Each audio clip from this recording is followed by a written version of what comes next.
Joining me now is Cristina Ramirez. She is running for the Senate in Texas. A lot of folks are very excited about her. Cristina, welcome to the Young Turks. Thanks for having me on. No problem, thanks for being on. All right, so Cristina, let's start with this. There are 12 Democrats in this race, in the primary to go after John Cornyn, or as he did in one of his goofy ads, Big John. Okay, so why you over the other 12 Democrats? Well, we're having a competitive primary in Texas. It's a candidate-rich race, but of the people running, I am one of the few progressives. I'm one of the top contenders in this race. I've been endorsed by the Working Families Party, some of our state's largest labor unions, and I've spent over 15 years leading and building some of our state's largest voting rights and civil rights organizations. It's highly likely that Texas will go blue in 2020, and we want to make sure that it goes blue with a real progressive, someone that believes in the Green New Deal, Medicare for all, that knows how critical it is that we cancel student debt for millions of Americans, that these are the ways that we build a strong economy and country. And as a state with 29 million, the second largest economy in the country, flipping Texas is more than just the Senate seat. It's about how we're going to rebuild the Democratic Party in a state like Texas and what that means for the rest of the progressive movement, not just in my state, but across the United States. So out of the 12, there are some that we've got no interest in that are corporate Democrats as usual, et cetera. And it's, I think, enormously important to beat them. Not just because we want a progressive to win, but because I think a progressive has a better chance of winning the general election. And so, but among the progressives in the race, you've been backed by some of the folks that you mentioned there, and that you said it's because of your background. So what was in your background? So for example, what's the Workers' Defense Project? Yeah, so two of the organizations I led, one was the Workers' Defense Project. Here in Texas, the largest employer of immigrant and undocumented labor is the construction industry. And when I was just 24 years old, which was 14 years ago, I formed this organization to take on that industry that is also one of the largest contributors to the Republican Party here in our state, and was able to pass laws at the local and state level that raised wages, made jobs safer, got union and non-union workers to work together, and have led to some of the most important groundbreaking legislation in our state to protect working people in a really tough political climate for workers like Texas. It's a right to work state. And then at my last organization, I founded an organization the week after the 2016 election, once I stopped crying and got out of bed, and I was 6 months pregnant at the time, and I decided one of the best ways to fight back against the Trump administration was to use the power of young voters of color to exercise their power at the voting booth. So JOLT, an organization I formed, was focused on mobilizing young Latino voters. I named it JOLT because I knew if young Latinos came out and voted, that they could be a shock to the political system, not just of Texas, but the entire country. And it's become one of the most important political forces for progressives in the entire state of Texas. So what were you doing before the Workers' Defense Project? I was 24 when I was there. So before that, I was a cocktail waitress and working odd jobs. But I was always doing organizing and activism since I was 17 years old, really working on issues from whether that was fighting against what then was going to become the free trade area of the Americas and taking on institutions like the World Trade Organization, to then fighting for immigrant and workers' rights. And then most recently also tackling issues like student debt and climate change. I am a lifelong progressive and someone that believes that government works best when ordinary people and grassroots organizations and movement organizations are at the front lines of doing that. And that, there are thousands of progressive candidates now running across the country, especially inspired by people like Bernie Sanders that have run. I'm one of those people. For a long time, I thought maybe someone like me couldn't win, someone that was too progressive or couldn't run. And I see that in this country, that the ideas that we stand for as progressives, that they're incredibly popular, especially here in Texas, where we have a long tradition of economic populism, a distrust of large-scale corporations and big banks, and that if you speak to that, you can actually move a state as large as Texas. By the way, the website is CristinaForTexas.com. Cristina, one more thing about that. I'm just curious because you're 24 years old and you co-founded Workers' Defense Project. So at the age of 24, what inspired you to co-found that group?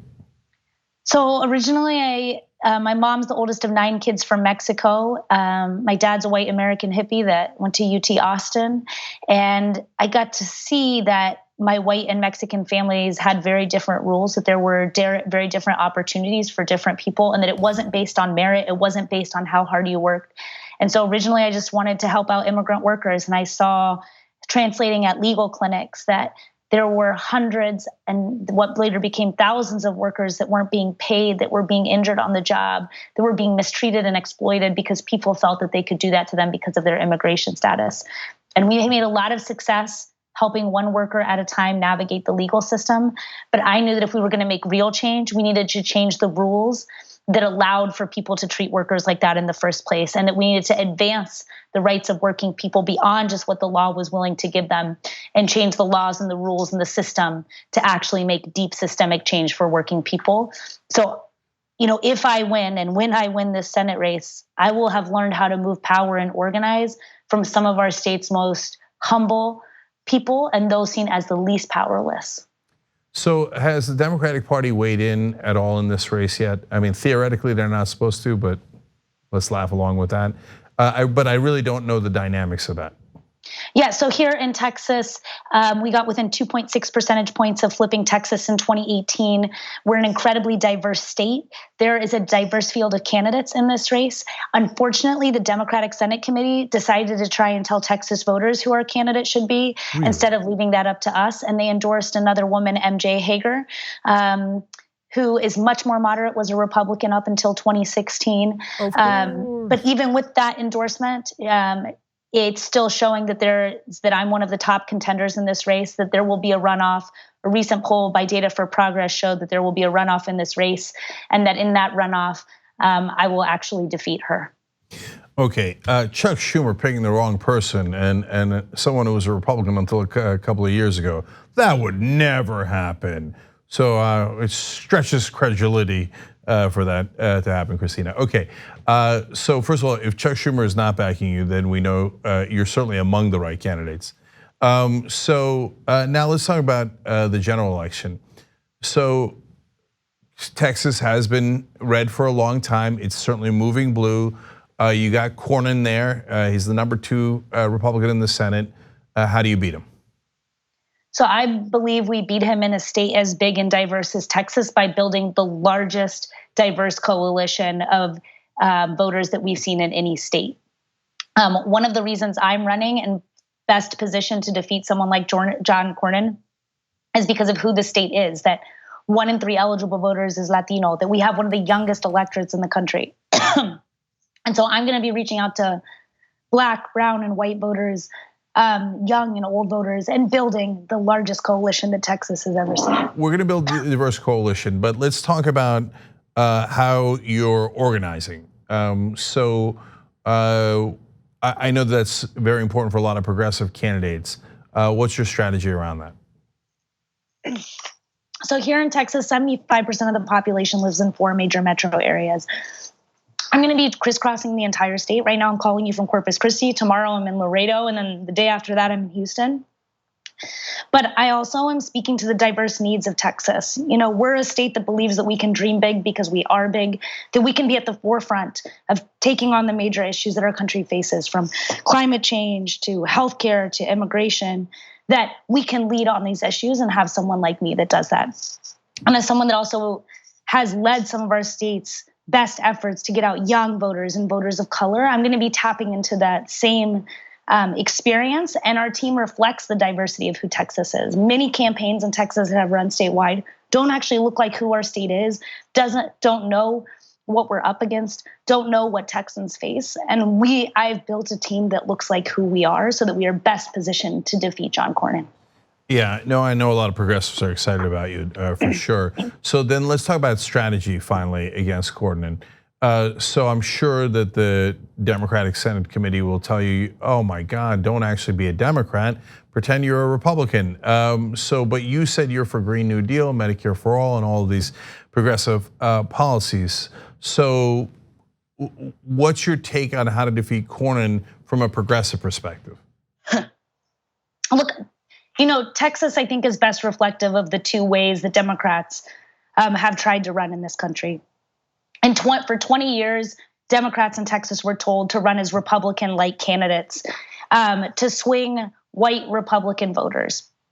And there are some of those voters that you can swing, but the truth is that in Texas, we are majority people of color. We are a young state, and I believe we're actually a really progressive state, that you win by inspiring people with real policy that will change their lives, and building this diverse coalition, and then building a base of small dollar donors. Here in Texas, it will probably cost $50 million to defeat someone like John Cornyn. And Republicans know that if they lose Texas in 2020, that it's not just gonna change the political outcome and possibilities of my state for an election cycle, but that it could change the political outcome and possibility for the entire country for a generation. So every dirty trick that we saw played in Georgia, where I believe Stacey Abrams is the governor of Georgia because she won that race, I think will be just the tip of the iceberg of what we see play out here in Texas. And I'm used to being underestimated. And in this race, I think it will be no different. But you can ask any construction company or politician that ever had to go up against me if they regretted underestimating me and the people that I represent. And the last thing I'll say is that I believe progressive ideals are extremely popular. Ideals like Medicare for all, ideals like legalizing marijuana, making education tuition free, K through college or vocational school, that I find as I travel across Texas, that those ideas and issues appeal to all kinds of voters, and that what they're looking for is real dramatic change in their lives and someone that understands that kind of change that they need. All right, website's CristinaForTexas.com. It's with a C, and that's the links to donate and volunteer, and they'll be down below if you're watching later on YouTube or Facebook. You can just click on them. Important to help progressives win elections. Makes all the difference. That's what's going to affect your lives. Cristina, thank you so much for joining us. Really appreciate it, and good luck on the race. Thanks so much. Take care. Like what you see? Click the subscribe button below, and don't forget to ring the bell to never miss another video from the Young Turks.